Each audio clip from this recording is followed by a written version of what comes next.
What's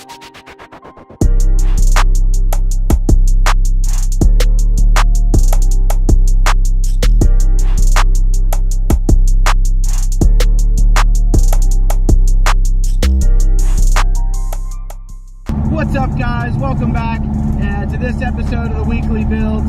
This is a Dodge Viper brought to us by my friend Luke, who was kind enough to share it with us. I've known Luke for a little while now. He used to have a C5. Was it a C5? He had a Z06 C5, and he upgraded, and it was quite the upgrade. And now we're in the Viper. Tell us a little bit about the car. It's a 98 GTS, heads cam, full bolt-on, suspension, wheels. I mean, it's not too extreme yet. These are my childhood dream car because of Gran Turismo. Because like when I played Gran Turismo 3, the like peak of that game was getting to the Viper. Yeah. And I was like, yeah. So these have always been one of my dream cars. I got offered one of these and I turned it down. Kind of regret it a little. Just not really regret it because my car is sentimental to me. Yeah. But God, I love these cars. So why a Viper? I mean, I know because the nostalgic and it's a Viper and it's awesome, but why a Viper for you? Well, as a kid, I had a poster of one on my wall. I think everybody from our age group had a poster of some car on their wall.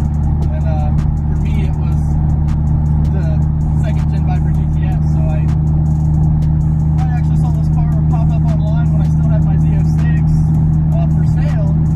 And I messaged the guy, talked to him a little bit, kind of decided, nah, that'll never happen.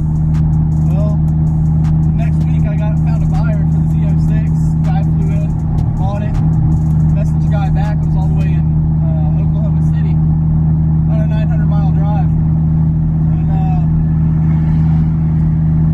I asked the guy, I said, hey, if you give me a better deal, I'll drive out there and come get it. He was willing to work with me on it, so I actually drove all the way out there with my girlfriend and drove this car back the entire road trip, which was really important to me because to me, you had to have a car if you can't take it on long trips. I don't really know what I'm doing with it. I don't know what the point is, really. So far, you said you have head cams, heads cam, full exhaust Intake. Obviously it's tuned, and then the cooling system, the fuel system, and then all the suspension's been completely redone. All polyurethane bushings, coilovers. Just got the wheels on. What kind of coilovers on it? BC coilovers. Okay, so BC makes a bolt-on kit for it? Yeah. That's actually one of the big problems with this car is finding aftermarket support for it. Yeah. It is actually extremely difficult. I would imagine that.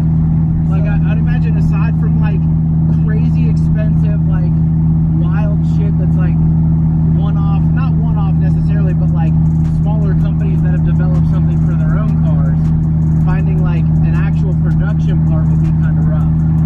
Yeah. It's, so the Gen 2, they only made 10,000 of them for the world and some change. Of that 10,000, obviously quite a few of them have been wrecked. These cars are not known for being the safest. So it's kind of a niche market where, if you're an aftermarket company and you're looking at how many of them there are, there's not a whole lot of money to be made there. Yeah. You're not going to be selling stuff in droves. So far with the car, what's your favorite thing? I just like how raw it is. Yeah. I mean, you get in the car, and it's not the kind of car that you quit paying attention. Like you're not going to be getting text messages on your phone and, hey, what's going on here? I mean, your attention has to be on what the car is doing and where you're at, because if you're not, it'll bite you. So what you're saying is society as a whole needs Vipers. It would stop a lot of the texting and driving. It would solve that problem, but I think it would the gas prices and our crude oil problems would probably skyrocket, because this thing gets like single-digit gas mileage. Really? If if I'm anywhere in the city, stop and go. On the highway, it's not too bad, but Oh man. yeah. But the enjoyment, Yeah, smiles per gallon. yeah. David says it best with that dude in blue. Smiles per gallon. But for real, like, I don't know, like, I think I'd look at it and be like, I don't even care what kind of gas mileage I'm getting. I'm in a freaking Viper. When you went to buy it, was there anything that you like learned about when you were trying to buy it that you could suggest to somebody, like doing research on them, or like any known issues with them and stuff like that? There's not a lot of like real serious problems. The cooling system pretty much from the factory just wasn't enough to support the heat of the engine. So you pretty much want to upgrade that, especially if you're going to do anything to the vehicle.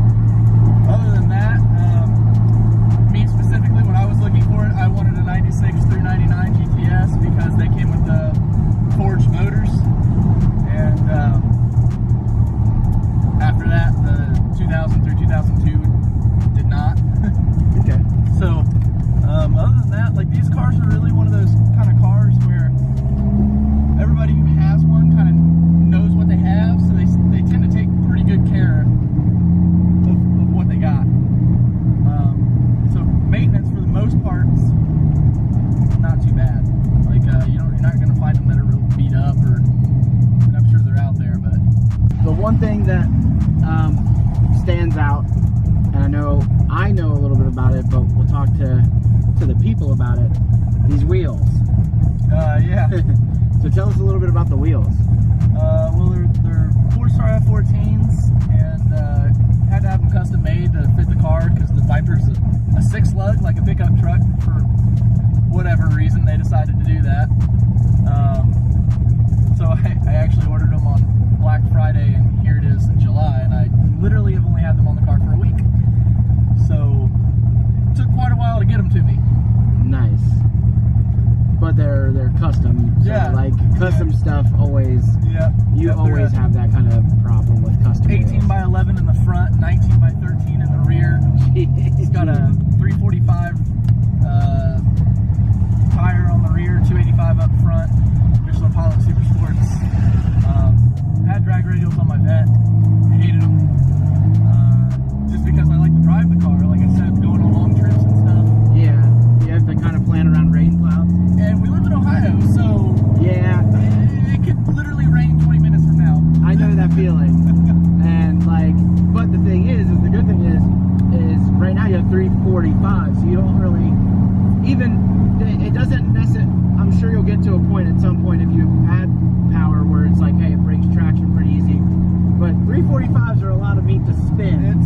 There's a lot of tire back. So, do you have like a social media that people could follow you and check out the car and keep up to date on it and stuff like that? Yeah, my Instagram is Red Baron GTS. It's a little underscore in between each one of the words. Cool.